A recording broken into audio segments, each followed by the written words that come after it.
Welcome, everyone. This is the Women Entrepreneurship session. Today is a special day. Today is the Women Entrepreneurship Day that's celebrated across the world. And along with a huge list of partners, Arya Women Investment Platform, Endeavor, Entrepreneurship Foundation, Kagidar, Ladies at UX, the Union of Chambers and Community Exchanges of Turkey, Turkish Win, Yeniden Biz, Young Businessmen Association, we got together to produce this session where you will hear from female entrepreneurs or people who have started up initiatives on what's next, what they did. And it's going to be very interesting. It's going to be in the format of 6-minute talks. That's going to run really fast.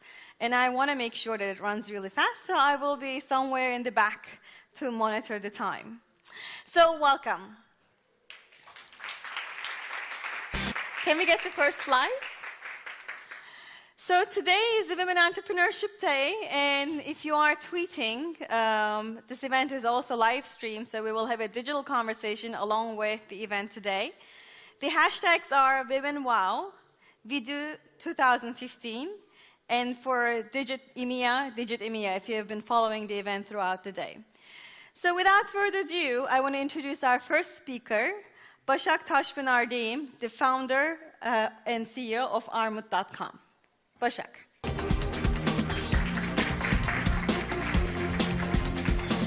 Hello, everyone. Happy Entrepreneurs Day, I guess, and week.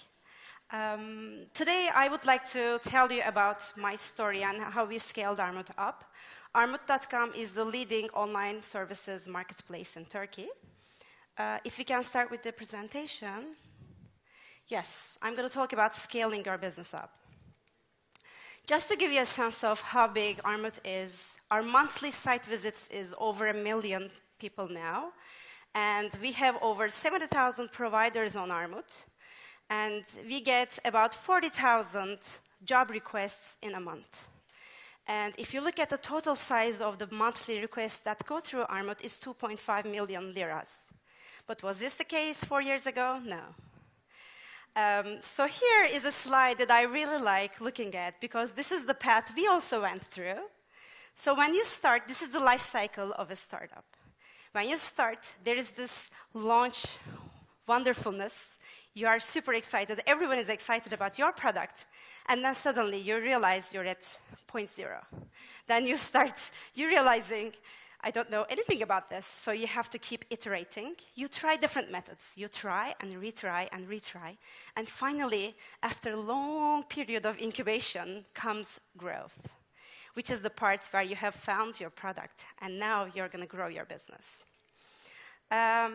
While I was starting this, I learned about this concept of going lean, which is a lean startup. I said, okay, what is a lean startup? And I wanted to share this with an example. Say you have invented something like called an engine. Who has never invented this before, assume? And you're envisioning a product that goes super fast, and you're going to call it Ferrari, right? That's your vision. But you don't build a Ferrari just yet. You start with the minimum viable product, which is an engine and tires, maybe a platform.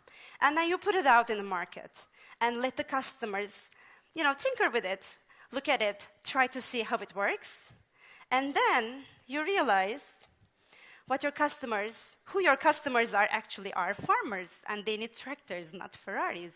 And you have saved yourself millions of dollars and lots of time in your investment. So that's how you find your market product fit. And once you find it, then you start scaling. There are many things that you have to be careful about scaling your product. But here are a few of them that I think are important. The first one, of course, is your product. You have to keep your focus sharp on the product. And you have to leverage, secondly, your technology for scalable growth. In Armut, for example, we don't have a sales team out there. We use technology to onboard the providers that we have, and we are onboarding about 3,500 providers every month just using technology. We are solving the quality problems of jobs using technology. We look at how fast people type, for example. It's a quality indicator for us, things like that.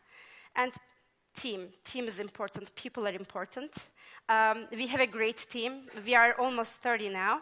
And we have on board our recent, latest addition to the team is Ediz over there, who's our HR manager. She joined us from Ireland's LinkedIn 3 weeks ago.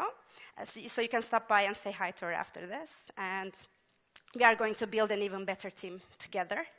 And processes. When you're a two-people team, it's really hard it's easier to do things like you talk to each other. But when you're a team of 30, you have to find simple processes that people can follow through and use tools. We use tools like Slack and Trello. So I highly recommend those. And finally, networking, getting mentorship, and even inspiration from people around is important.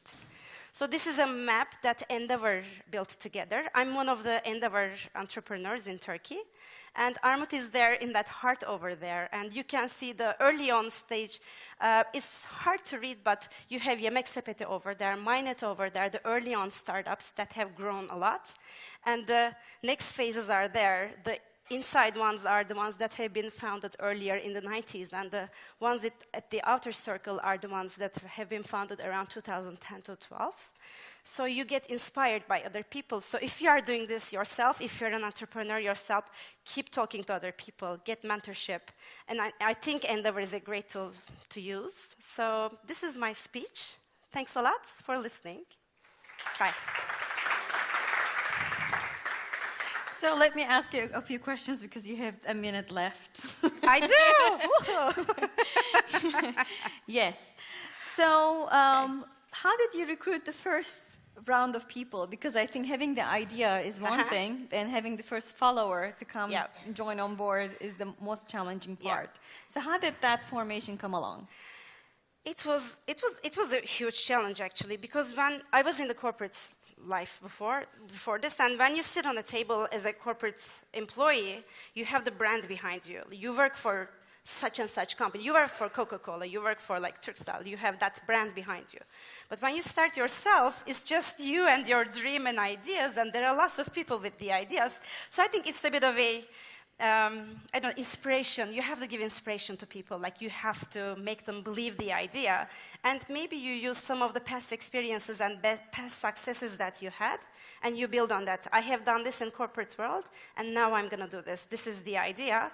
And you have to have an elevator pitch for the first employees that you have. So you have to sell the idea to them to make them believe and be part of that idea. Thank you so much. Thanks, Nerek. Thank you. Bye-bye. So a big applause to Başak, an Endeavor entrepreneur who is scaling her business up. The numbers are mind-blowing. If you are trying to onboard people, and just onboarding 3,500 people in that period of time is really massive.